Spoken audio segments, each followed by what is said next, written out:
तथापि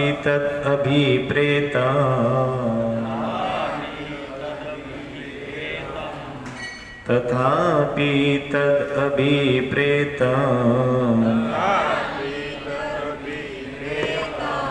जानन् अहम् अरिन्दम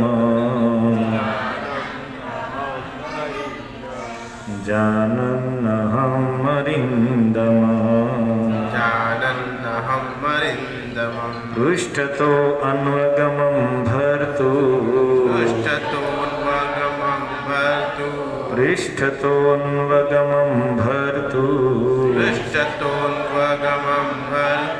पादविश्लेषणाक्षमः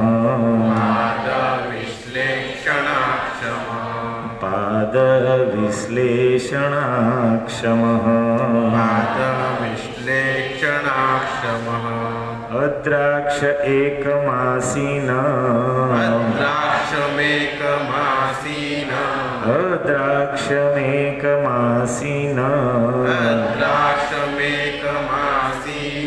विचिन्वन्दयितं पतिं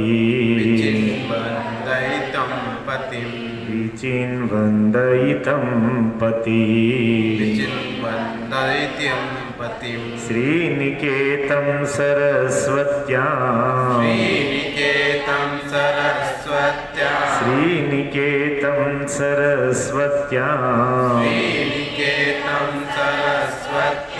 कृतकेतं अकेतन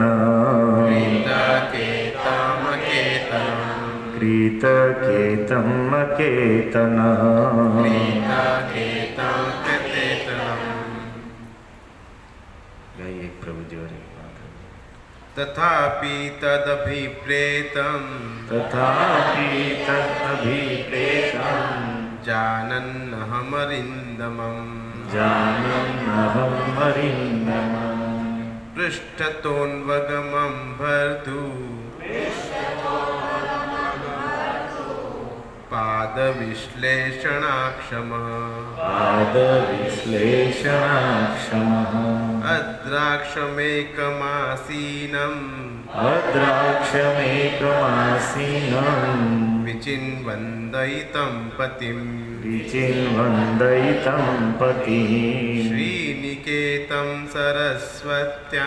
श्रीनिकेतं सरस्वत्यां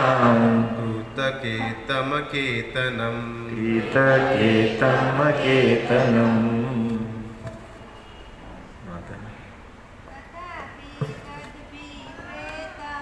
तथापि तदभिप्रेतम्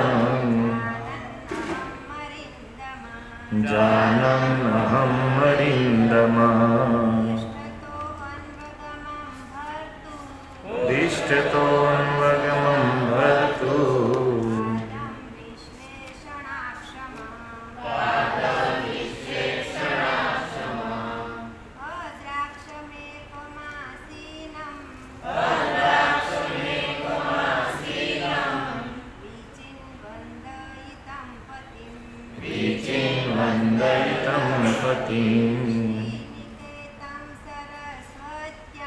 श्रीनिकेतं सरस्वत्यां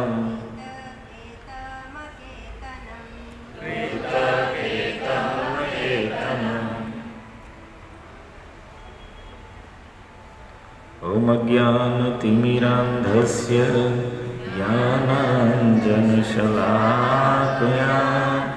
चक्षुरुन्मिलितं येन तस्मै श्रीगुरुवे नमः।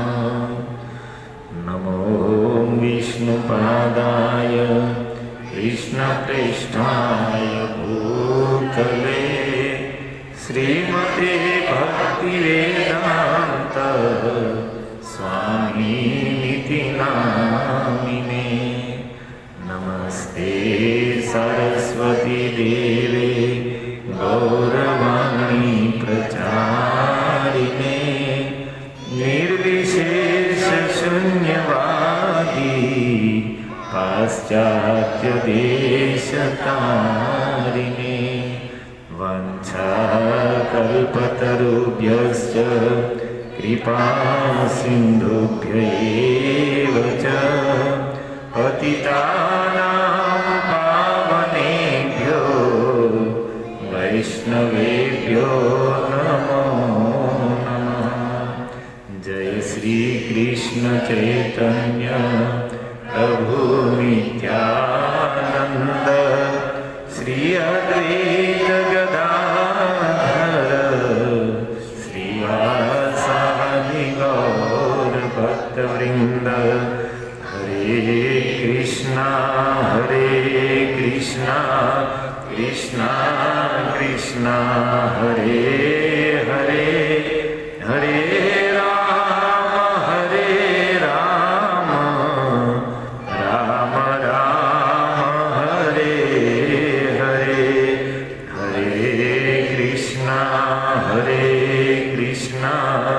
कृष्णा कृष्णा हरे हरे, हरे राम राम राम जोर से हरे कृष्णा कृष्णा कृष्णा हरे हरे, हरे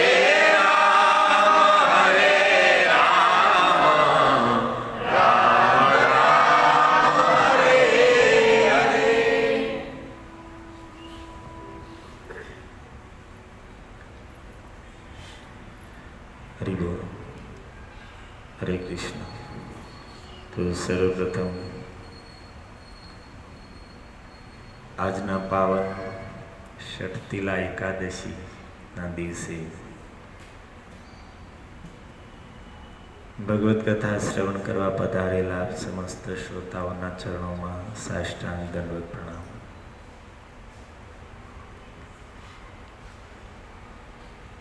આજની એકાદશીનું નામ ષઠતિલા। ષઠતિલાનો અર્થ શું જાણો છો? છ પ્રકારથી આજ તલનો ઉપયોગ કરવો જોઈએ। તલથી સ્નાન કરવું, તલ ખાવા, પછી તલનું દાન કરવું, બીજી 3 વિધિ છે મને ખબર નથી, પણ આવું 6 પ્રકારે, એટલા માટે ષઠતિલા કીધું છે। આમાંથી એક આપણી થઈ શકે, પણ એમાં પણ ભેદ છે।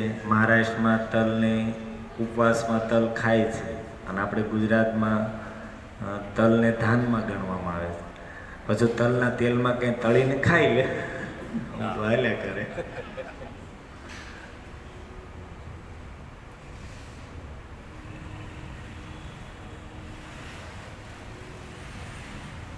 બહુ સુંદર પાવન પ્રસંગ। ઘણા સમયથી પરમ ભાગવત શ્રી વિદુરજી અને મૈત્રી, વિદુરજી અને ઉદ્ધવજીનો સંવાદ ચાલે છે।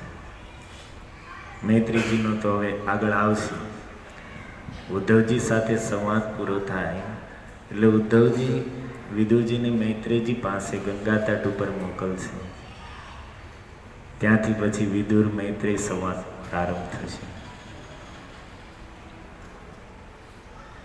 તો આના આગળના અધ્યાયમાં ઉદ્ધવજી વર્ણન કરી ચૂક્યા કે કઈ રીતે યાદવો હતા એ પ્રભાસ ક્ષેત્રમાં ગયા। અનેક પ્રકારના અપશુકનો જોઈને ભગવાન કહે છે કે અમંગળના નિવારણ માટે આપણે પ્રભાસ ક્ષેત્રમાં જઈને દાન પુણ્ય યજ્ઞ યાગ ઇત્યાદિ કરીએ। તો એ ઉદ્દેશ્યથી સમસ્ત યાદવો પ્રભાસ ક્ષેત્રમાં આવ્યા છે। બ્રાહ્મણોને અનેક પ્રકારે દાન આપ્યા છે। બ્રાહ્મણોને ભોજન કરાવીને દક્ષિણા આપીને સંતુષ્ટ કરીને અથ તે અનુજ્ઞાતા અને પછી બ્રાહ્મણોની આજ્ઞાથી ભૂક્તવા યાદવોએ સ્વયં ભોજન કર્યું, અને પછી પીત્વા ચ વારુણી, અને પછી ઋષિઓના શ્રાપથી પ્રેરિત થઈને પીત્વા ચ વારુણી મદિરા પાન કર્યું। અને દારૂનો સ્વભાવ છે તયા વિભ્રંશિત જ્ઞાન, બુદ્ધિ ભ્રષ્ટ થઈ ગઈ। શરાબ પાન કરતાની સાથે જ બુદ્ધિ ભ્રષ્ટ થઈ ગઈ, વિભ્રંશિત જ્ઞાન અને દુરુક્તિર મર્મ પસ્પૃશુ, અને અત્યંત કઠોર વચનોથી એકબીજાને મર્માહિત કરવા માંડ્યા, અર્થાત ન કહેવાના શબ્દો. તેષામ મેરેય દોષેન, ઉદ્ધવજી કહે છે કે દારૂ પીવાના દોષને કારણે, એ શરાબના નશાના કારણે વિષમીકૃત ચેતસામ, એ બધાની ચેતના હતી વિષમ થઈ ગઈ, અર્થાત જ્ઞાન લુપ્ત થઈ ગયું, અને સૂર્યાસ્ત થતા સુધીમાં તો બધા મારકાપ ઉપર ઉતરી ગયા, અને થોડા જ સમયમાં એકબીજાને મારીને સંપૂર્ણ યાદવ સમાજ સમાપ્ત થઈ ગયો. તમે જુઓ કે યાદવોની સાથે ભગવાન છે, ભગવાન સાથે હોવા છતાં દારૂ પીવાને કારણે બધાની બુદ્ધિ ભ્રષ્ટ થઈ ગઈ અને પરસ્પર લડીને મરાઈ ગયા. ઠાકુરજી સાથે હોવા છતાં પાપ હતું એ એને બચાવી ન શક્યું. આ એક ભક્તો માટે સમજવા જેવી વાત છે. ઘણી વખત આપણને મનમાં એમ હોય કે આપણે ભજન કરીએ છીએ, આપણે ભગવાનનું નામ લઈએ છીએ, તો પાપ કરીએ તો કાંઈ વાંધો નહીં. પાપ આપણું ભગવાનના નામથી, ભજનના બળેથી આપણું પાપ ધોવાઈ જશે, પાપ કરવામાં કાંઈ વાંધો નહીં. પરંતુ ભજનમાં બળ છે, ભગવાનના નામમાં બળ છે, આપણા પૂર્વના અનેક જન્મોના પાપોને નષ્ટ કરી નાખશે, અજાણથી થયેલા પાપોને પણ નષ્ટ કરી નાખશે. અમુક પાપ એવા હોય કે જે ન કરવા હોય છતાં પણ આપણી આદત અને સ્વભાવવશ થતા હોય, અને જે કર્યા પછી આપણને પશ્ચાતાપ હોય, એવા પાપોને પણ ભજનના બળથી સમાપ્ત કરી શકાય. પરંતુ જાણી જોઈને જે પાપ કરવામાં આવશે એ પાપ ભગવાન પણ નષ્ટ નહીં કરે, નહીં ભગવાનનું નામ સમાપ્ત કરી શકે, કે નહીં ભજનના બળે સમાપ્ત થાય. જે નામના બળેથી પાપ કરે છે એ તો અપરાધમાં પડશે, અને પાપ કરતા અપરાધ છે તો અનેક ગણું ફળ દેવાવાળું છે. એટલા માટે અજાણથી થાય છે પાપોથી તો આપણી રક્ષા થશે, પરંતુ ભક્ત થઈને જે પાપ કરે છે અથવા તો સાવધાન નથી રહેતો પાપ ન થાય એની માટે, તો એને તો અપરાધનું ફળ ભોગવવું પડશે. અને અપરાધ છે એ વસ્તુ છે કે ગમે એટલું ભજન કરશું પણ આપણું ભજન છે એ ઉગશે નહીં, આગળ નહીં વધે. ત્યાં આપણે કેવું ખોટી ક્યાં જઈને આવ્યા નહીં. અને જોવામાં આવે છે વર્ષોથી ભજન, ભગવાનનું એક નામ કેટલું સામર્થ્યવાન છે, કેટલું શક્તિશાળી છે, ભજનનો કેટલો પ્રભાવ, કેટલો બળ છે. ખટવાંગ રાજા આપણે ભાગવતમાં સાંભળીએ કે એક મુહૂર્ત ભગવાનનું સ્મરણ કરીને ભગવાનને પામી ગયા. અજામિલ અંતિમ સમયમાં પુત્રના બહાને નારાયણ નામ લઈને ભવસાગર તરી ગયો, અને આપણે એટલું કરવા છતાં હજી કોઈ પ્રગતિ દેખાતી નથી. કારણ કે આપણે લોકો શાસ્ત્રથી વિરુદ્ધ જે આચરણ છે એની પ્રત્યે સાવધાન નથી. ભજન ત્યારે ઉગશે, નામનો પ્રભાવ જીવનમાં ત્યારે દેખાશે કે જ્યારે શાસ્ત્રથી વિરુદ્ધ જે કાર્યો છે એને પહેલાં છોડશું. ધર્મનું ફળ જોતું હોય તો પહેલાં અધર્મ છોડવો પડશે. જ્યાં સુધી જીવનમાં અધર્મ નથી ત્યાં સુધી ગમે એટલો ધર્મ કરશું પણ એ ધર્મ ફળ નહીં આપી શકે. શાસ્ત્રના કોઈ પણ કાર્ય, શાસ્ત્રની કોઈ પણ વિધિ હોય, કોઈ પણ કર્મ છે, એનું ફળ તો ત્યારે મળશે કે જ્યારે શાસ્ત્રમાં જે ના પાડી છે એ છોડવામાં આવશે. ચોખ્ખી વાત છે કે એક બાજુ કમાવાનું ચાલુ છે ને એક બાજુ વાપરવાનું, ઉડાડવાનું ચાલુ છે. દિવાળી હિસાબ કર્યો શું વધ્યું? કાંઈ નહીં. એક બાજુ આપણે વિરુદ્ધ કર્મ પણ કરી રહ્યા છીએ ને એક બાજુ સત્કર્મ પણ કરી રહ્યા છીએ, પણ ત્યાં ઊભા છે. ભગવાન સાથે હોવા છતાં પાપ છે એ સંપૂર્ણ યદુવંશને ગળી ગયું.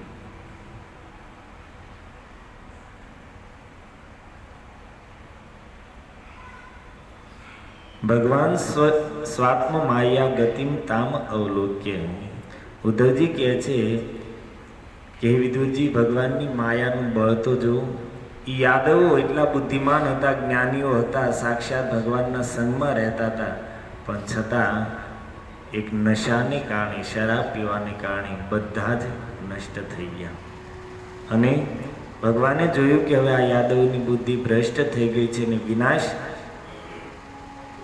આનો થઈ રહ્યો છે, તો એ ત્યાંથી થોડા દૂર હટીને સરસ્વતી નદીના તટ ઉપર જઈને જળનું આચમન કરીને એક પીપળના વૃક્ષ ઉપર, વૃક્ષના મૂળમાં, વૃક્ષ મૂલે ઉપાવિશત, એકદમ શાંત ચતુર્ભુજ રૂપ ધારણ કરીને પીપળના વૃક્ષના મૂળમાં થડ પાસે બેઠા છે. ઉદ્ધવજી કહે છે કે વિદુરજી, મને પહેલાંથી જ ભગવાને આદેશ આપ્યો હતો કે એ ઉદ્ધવ, તમે બદ્રિક આશ્રમ જાઓ. જ્યારથી ભગવાન કૃષ્ણએ યદુવંશના સંહારનો સંકલ્પ કર્યો હતો, એ જ સમયે મને આદેશ આપ્યો હતો કે હે ઉદ્ધવ, તમે અહીંયાથી બદ્રિક આશ્રમ ચાલ્યા જાઓ, કારણ કે હવે આ યદુવંશ સમાપ્ત થવાનો છે. ભગવાને સંપૂર્ણ યદુવંશને જે શ્રાપ લાગ્યો હતો એમાંથી 2 લોકોને શ્રાપ મુક્ત કરી દીધા, એક ઉદ્ધવજી અને બીજા વજ્રનાથ. ઘણા એવા અજ્ઞાની કયો, મૂર્ખ કયો, જે કયો, શ્રોતાઓ કયો, વક્તાઓ કયો, એટલી બુદ્ધિ ભ્રષ્ટ છે કે એમ કહે છે કે ઋષિઓના શ્રાપથી ભગવાન કૃષ્ણ ન બચી શક્યા, એને મરવું પડ્યું. હવે જે બીજાને શ્રાપ મુક્ત કરી શકતા હોય એ સ્વયં હું મુક્ત ન થઈ શકે. જે બીજાને શ્રાપથી મુક્ત કરાવી શકતા હોય એ સ્વયં મુક્ત ન થઈ શકે. અને સૌથી પહેલી વાત તો એ છે કે ભગવાન પરમ સ્વતંત્ર છે, એની ઉપર કોઈની સત્તા છે નહીં. ન એને કોઈનું પાપ સ્પર્શ કરી શકે, ન પુણ્ય સ્પર્શ કરી શકે, ન કોઈનો શ્રાપ સ્પર્શ કરી શકે, ન કોઈનું વરદાન સ્પર્શ કરી શકે. ભાગવતનો પ્રારંભ થયો જન્માંધસ્ય યતોન્વયાદ ઇતરતશ્ચાર્થેષ્વભિજ્ઞ સ્વરાટ. સ્વતંત્ર કોને કહેવાય? સ્વતંત્ર એને કહેવાય કે જેની ઉપર કોઈની સત્તા ન હોય. ભગવાન છે પરમ સ્વતંત્ર છે અને આપણે પરમ પરતંત્ર છીએ, એટલો ફરક છે. આપણે ભલે માનતા હોઈએ કે આપણે સ્વતંત્ર છીએ. પ્રભુપાદ મહારાજને સૌથી પહેલાં સિદ્ધાંત સરસ્વતી ઠાકુર મળ્યા ત્યારે આ જ વાત સમજાય કે દેશ સ્વતંત્ર થશે, પણ પહેલાં પોતાની જાતને તો સ્વતંત્ર કરાવો. આપણને એમાં આપણે સ્વતંત્ર છીએ તો બીજી વાત જવા દો. જે આ શરીર જેને આપણે આપણું માનીએ છીએ, જેની ઉપર આપણને એટલો ગર્વ ને એટલો અહંકાર છે ને એટલી સેવા કરીએ છીએ, એ શરીરમાં પણ આપણું એટલું નથી ચાલતું. એક રૂવાટું ખરતા રોકી શકશું? એક વાળ આમાં ધોળો થતો આપણે રોકી શકશું? છીક આવતી હોય તો રોકી શકશું? મળમૂત્રના વેગને રોકી શકે? આપણીથી કાંઈ રોગથી ન રોકી શકીએ, ભૂખને ન રોકી શકીએ, ઊંઘને ન રોકી શકીએ. ભલે આપણને એમ થાય કે આ મારું, હું કંઈક છું, પણ શરીરની એક પણ ક્રિયાને, ક્રોધ આપણે નથી કરવો પણ રોકી શકશું? આપણે ઘણું શાસ્ત્રમાં સાંભળીએ કે ભાઈ ઈર્ષ્યા છે એ સૌથી મોટો શત્રુ છે, પણ ઈર્ષ્યાથી મુક્ત થઈ શકશું?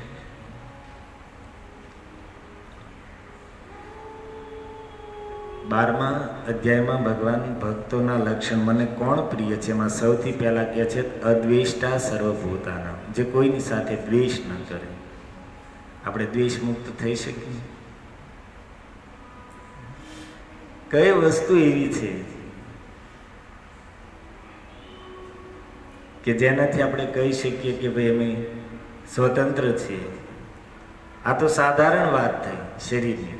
ઉપરથી વાસનાના બંધન છે, કર્મના બંધન છે, સ્વભાવથી બંધાણેલા છે, પ્રકૃતિના ગુણોથી બંધાણેલા છે, બધા જ પ્રકારના બધી પ્રકારે આધીન છીએ. સ્વતંત્રતા જેવું કાંઈ છે જ નહીં. ભગવાન કહે છે પ્રકૃતિ ક્રિયમાણાની સર્વે, પ્રકૃતિ ક્રિયમાણાની ગુણે કર્માણી સર્વશ અહંકાર વિમુઢાતા કરતા અહમ ઇતિ મન્ય. જે કાંઈ થઈ રહ્યું છે પ્રકૃતિ કરી રહી છે, પ્રકૃતિના ગુણોથી આ સૃષ્ટિ સંચાલન થઈ રહી છે. મનુષ્ય જે કાર્ય કરે છે એ પણ પ્રકૃતિના ગુણોથી આધીન થઈને કરે છે, પ્રકૃતિની પ્રેરણાથી, પ્રકૃતિની શક્તિથી કરે છે. સત્વગુણના સંપર્કમાં આવીને સત્વગુણના પ્રભાવથી સત્કર્મમાં લાગશે, એ જ વ્યક્તિ રજોગુણના પ્રભાવથી લોભમાં લાગશે અને તમોગુણથી આળસને ઊંઘમાં લાગશે. પ્રકૃતિના ગુણોથી સંપૂર્ણ સૃષ્ટિ, બધા જીવો, બધું સંચાલિત થઈ રહ્યું છે. પણ ભગવાન કહે છે અહંકાર વિમુઢાતા કરતા અહમિતિ મન્યતે. જે અહંકારી છે, જે અજ્ઞાની છે, એ તો એમ જ સમજે છે કે હું કરું છું. એની નથી ખબર કે આ કરવા વાળી પ્રકૃતિ છે, પ્રકૃતિના ગુણો છે. તો આપણે તો પરમ પરતંત્ર છીએ, પરંતુ ભગવાન છે એ પરમ સ્વતંત્ર છે. ગીતામાં સ્પષ્ટ કહે છે ભગવાન કે નમામ કર્માણી લિંપંતી નમે કર્મ ફલે સ્પૃહા. મને નમામ કર્માણી લિંપંતી, મને કર્મ છે એ બાધિત નથી કરી શકતા, પ્રભાવિત નથી કરી શકતા. કર્મ મારી ઉપર કોઈ પ્રભાવ નથી પાડી શકતા, કર્મ મને ફળ નથી આપી શકતા, કારણ કે કર્મ મારે આધીન છે, હું કર્મને આધીન નથી. હું કર્મ ફળનો દાતા છું, કર્મનો ભોગતા નથી. ઇતિ મામ યો અભિજાનાતિ કર્મ ભી ન સબધ્યતે. ત્યાં સુધી ભગવાને કહી દીધું કે જે વ્યક્તિ એટલું જાણી શકશે કે સંસારના કોઈ પણ કર્મ, સારા મોડા, પાપ પુણ્ય, કોઈ પણ કર્મ મને સ્પર્શ નથી કરી શકતા, જે એટલું જાણી લેશે એને પણ કર્મ સ્પર્શ નહીં કરે. ઇતિ યો અભિજાનાતિ, આ વાતને જાણી લેશે, કર્મ ભીર ન સબધ્યતે, એને કર્મ બંધન નહીં લાગે. તો ઠાકોરજીને તો ક્યાંથી કર્મનું બંધન લાગે? ભગવાન ઘણી વખત મર્યાદા રાખવા માટે બીજાના શ્રાપને સ્વીકાર કરતા હોય, કોઈના વરદાનોને સ્વીકાર કરતા હોય. ઘણી વખત પોતે જ બનાવેલા કર્મના સિદ્ધાંતને સ્થાપિત કરવા માટે આ સૃષ્ટિમાં આવીને પોતે કર્મનું ફળ ભોગવતા હોય એવું દેખાય, પણ છતાં એને કર્મ સ્પર્શ નથી કરી શકતું. આપણને એમ થાય ભગવાનની ત્યાં ભોગવવું પડ્યું, જાનકીનો નાથ ન જાણી શક્યો કાલે સવારે શું થવાનું. એને બધી ખબર હતી, ભાઈ એને જાણી જોઈને કર્યું હતું, તમને નથી ખબર.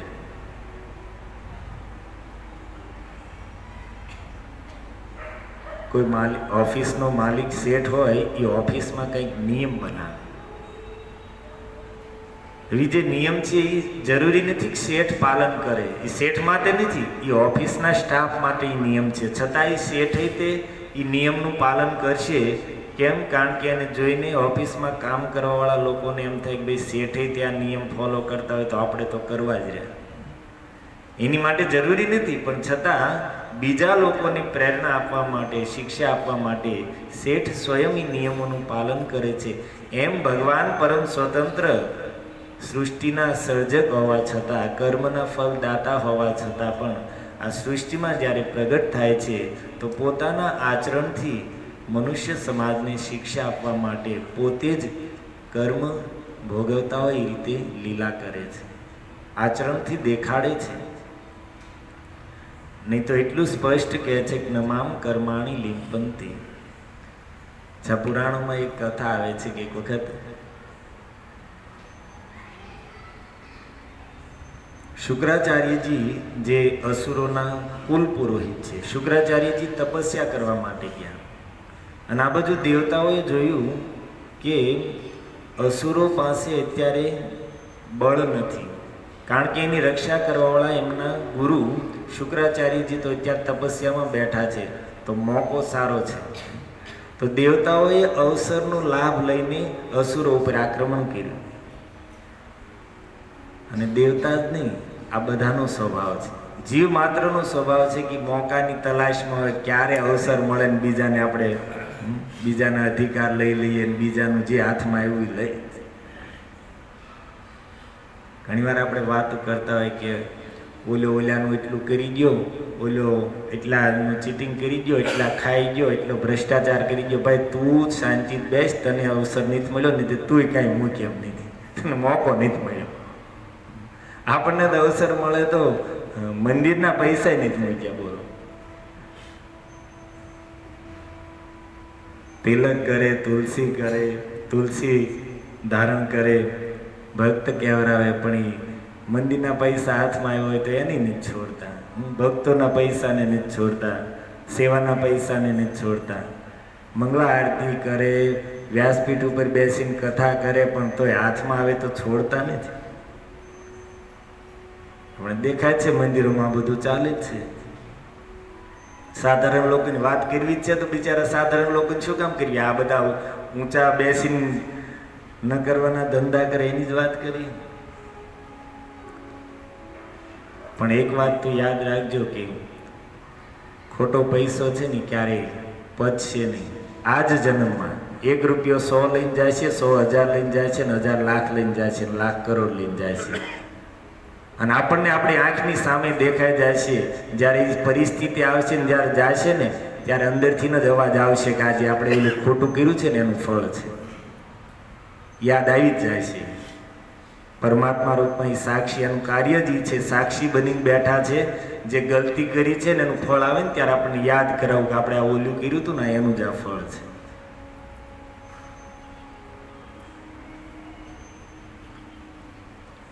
બહુ સાવધાન રહેવું જોઈએ. કોઈનું ખોટું, સાધારણ લોકોનો પણ ખોટો પૈસો આપણી પાસે, અને એમાંય ભગવાનનો ગાયનો આવશે તો એ તો આખા કુળને ભોગવવું પડશે.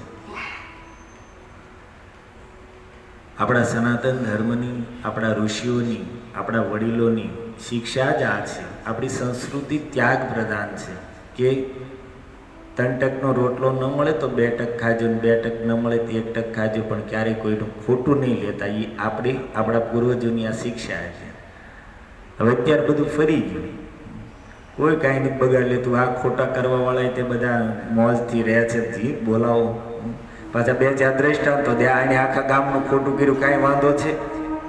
આખા ગામનું કરી ગયો છે, કેવો જલસા કરે છે, બંગલાન, ગાડી, મોટરું, નાન તેન, એવા પાછા 2-4 દ્રષ્ટાંત દે. એટલે આપણને એમ થાય કે ખોટા કરવાવાળાને કાંઈ વાંધો નથી, તો આપણે થોડું થોડું કરીએ.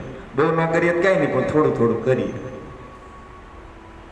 એ તો આગલા જન્મનું છે એટલે એ ભોગવે છે, પણ એ કરેલું છે ને પોપટ નીકળશે. એ જોઈને જ જાય છે, પોતાની આંખોથી જ જોઈને જાય છે પોતાની પેઢીઓ, દીકરાઓ, પૌત્રો પ્રપૌત્રો ની શું દિશા થઈ છે. આ તમે જુઓ, જેને આમ 2 નંબરનો ધંધો કરવાવાળાની છોકરાઓની શું દિશા છે આપણી સામે જ છે. કોઈ જોયું કે આમ ખોટા કામ કરવાવાળાના છોકરાઓ સંસ્કારી હોય એવું કંઈ આપણે સાંભળવામાં આવ્યું? આ પછી કોઈ હોય એવા ઠાકોરજીની કંઈક યોજના હોય તો હિરણ્યકશિપુને ઘેરે પ્રહલાદ થયો, પણ એ ઓલાને સીધો કરવા માટે થયો. એટલે એવી પછી ક્યારેક ભગવાનની યોજના હોય. આપણે વાત કરતા હતા કે અવસરનો લાભ લઈને દેવતાઓએ અસુરો ઉપર આક્રમણ કર્યું. અસુરો બિચારા નિસહાય થઈને ભાગ્યા, ભયભીત થઈને ભાગ્યા અને ત્રાહી ત્રાહી પુકારે છે, પરંતુ દેવતાઓ છોડતા નથી. અને અસુરો ભાગીને દોડતા દોડતા શુક્રાચાર્યજીના આશ્રમે આવ્યા છે. શુક્રાચાર્ય છે નહીં, એના માતા ખ્યાતિ. શુક્રાચાર્યજીના પિતા છે ભૃગુ ઋષિ અને એના પત્ની ખ્યાતિ. તો ગુરુ માતા ત્યાં હતા અને એના પગમાં પડીને અસુરો કહે છે કે માતા અમારી રક્ષા કરો, અમે ભયભીત છીએ, અમે રક્ષા માટે પુકારીએ છીએ, છતાં દેવતાઓ અમને છોડતા નથી, અમને મારવા માટે અમારી પાછળ આવે છે. અને ખ્યાતિ એ ઋષિ પત્ની કહે છે કે અસુરો તમે આ પવિત્ર સ્થાનમાં આવ્યા છો અને અહીંયા તમારે ભયભીત થવાની કોઈ જરૂર નથી, હું તમારી રક્ષા કરીશ. એ અસુરોની દીન સ્થિતિ જોઈને એને શરણમાં રાખીને રક્ષાનું વચન આપે છે. ત્યાં તો દેવતાઓ ત્યાં આવે. દેવરાજ ઇન્દ્ર હાથમાં વજ્ર લે. ખ્યાતિ કહે છે કે ઇન્દ્ર, આ અસુરો મારી શરણમાં આવ્યા છે, મેં એને શરણ આપ્યું છે, રક્ષાનું વચન આપ્યું છે, તમે એને મારી નહીં શકો. દેવરાજ ઇન્દ્ર છતાં માનતા નથી. અસુરોને મારવા માટે વજ્ર ઉઠાવ્યું. અને જ સમયે એ ભૃગુ પત્ની હતા, એ અત્યંત ક્રોધિત થઈને કહે છે કે અરે દેવરાજ, આજ તું જોઈ લે, એક ઋષિ પત્ની, એક સતી પતિવ્રતા સ્ત્રીનું શું બળ છે. તમને બધા દેવતાઓને હું આજ મારા યોગ બળથી ગળી જાય છે, સમાપ્ત કરી નાખીશ. એટલું કહીને એ ખ્યાતિએ પોતાના પતિવ્રત ધર્મના બળેથી, બ્રહ્મ તેજથી, યોગ બળથી પોતાનું મુખ એટલું વિસ્તારિત કર્યું કે દેવતાઓ ભયભીત થઈને ભાગ્યા. જેમ હનુમાનજીને રોકવા માટે નાગ માતા સુરસાએ મુખ વિસ્તાર કર્યો હતો, એવી જ રીતે ખ્યાતિએ પણ મુખ એટલું મોટું કર્યું, યોજનો વિસ્તાર. અને ઇન્દ્ર ઇત્યાદિ દેવતાઓ તો ભયભીત થઈને ભાગ્યા કે આ ક્યાંક ગળી જાય છે તો આપણું અસ્તિત્વ સમાપ્ત થઈ જશે. ભાગીને કોઈ જગ્યાએ આશ્રય ન મળ્યો, સીધા જ વૈકુંઠ ક્ષીરસાગરમાં ભગવાન પાસે ગયા અને ઠાકોરજીને પુકાર્યા, પ્રાર્થના કરી કે પ્રભુ આ ખ્યાતિ તો અમને નષ્ટ કરવા માટે ઊભા થયા છે, અમારી રક્ષા કરો, રક્ષા કરો. અને એ જ સમયે ભગવાને જોયું, પરિસ્થિતિને જોઈને ભગવાને તરત જ સુદર્શન ચક્ર ઉઠાવ્યું અને સુદર્શન ચક્રથી ખ્યાતિનું મસ્તક કાપી નાખ્યું. હવે આ બાજુ ભૃગુ ઋષિને ખબર પડી, કરે ભગવાન શ્રી હરિએ મારી પત્નીનું મસ્તક કાપી નાખ્યું. અત્યંત ક્રોધિત થઈને ભગવાન પાસે ગયા અને કહે છે કે તમે સમજો છો શું? તમને તમારી ઉપર કોઈ છે નહીં, તમને કોઈ પાપ પુણ્ય સ્પર્શ નથી કરી શકતું, તમે પરમ સ્વતંત્ર છો, તમને કોઈ દંડ દેવાવાળું નથી, એટલે તમે ગમે મન ફાવે એમ કરશો. અરે એક સામાન્ય મનુષ્ય પણ એક સ્ત્રીની હત્યા ન કરે, અને એમાં પણ તમે તો એક બ્રાહ્મણી અને પતિવ્રતા સ્ત્રીની હત્યા કરી છે. હું તમને શાપ આપું છું, તમે પણ જોઈ લો કે બ્રહ્મબળ બ્રહ્મદંડ કેટલો દુરત્ય હોય છે. શાપ આપું છું, તમારે મનુષ્ય લોકમાં જવું પડશે. હું જેમ મારી પત્નીના વિરહમાં દુઃખી છું, એમ તમારે પણ તમારી પત્નીના વિરહમાં રડવું પડશે. તમારી પત્નીનું અસુર અપહરણ કરી જાય છે. ભગવાન કહે છે कि प्रभु जी हम क्या एरे गहरे न थके कि कोई भी आके शाप देके चला जाएगा, जाओ हम आपके शाप को स्वीकार नहीं करते। प्रभु जी के ऐसा थोड़ा चलता है। ठाकुर जी के भाई हम परम स्वतंत्र है, आप जानते हैं कि हमारी इच्छा के बिना न किसी का शाप हमें स्पर्श कर सकता है, न किसी का वरदान स्पर्श कर सकता है, हम आपका शाप स्वीकार नहीं करते। भृगु ऋषि क्या मराणा। अगर एक ऋषिનું વચન મિથ્યા થઈ જાય તો તેનું ઋષિત્વ સમાપ્ત થઈ જાય। અસત્ય શબ્દને કારણે એની સમસ્ત તપસ્યા બધું નષ્ટ થઈ જાય। તો ભૃગુ ઋષિ કહે છે હું તમને શાપ સ્વીકાર કરાવીને રહીશ। ઠાકોરજી કહે છે કાંઈ વાંધો નહીં, જોયું જાય છે, પણ અત્યારે તમારો શાપ સ્વીકાર નહીં કરું।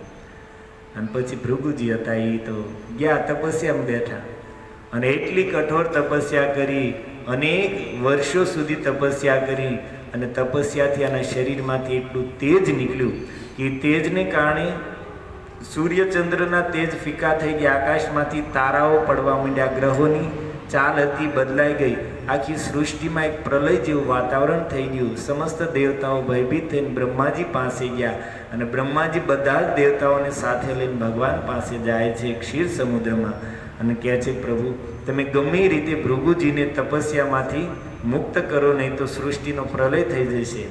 અને ભગવાન ભૃગુ ઋષિ પાસે આવે છે અને કહે છે કે ઋષિવર તમારી તપસ્યાથી હું પ્રસન્ન છું, વરદાન માંગો। ભૃગુ ઋષિ હાથ જોડીને કહે છે પ્રભુ આપ हमारे श्राप को स्वीकार कर लीजिए। ઠાકુરજી કહે છે કે ભૃગુજી હાથ જોડીને કીધું તો હું એ દિવસે જ સ્વીકાર કરી લેતે। उस दिन तो आप क्रोध कर रहे थे और हम धमका रहे थे, डरा रहे थे, इतने हजारों वर्ष तपस्या की वो और हाथ जोड़ रहे तो पहले ऐसा किया हो तो मुझ समय स्वीकार कर लेते, प्रेम से कहते तो मुझ समय स्वीकार कर लेते।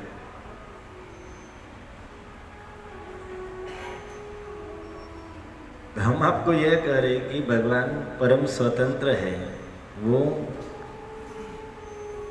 किसी के तपस्या की मर्यादा के लिए शाप को स्वीकार करते, वरदान को स्वीकार करते। कोई पण शाप क्यारे आपी शके अथवा तो वरदान क्यारे आपी शके, एनी पासे तपस्यानुं बळ होय।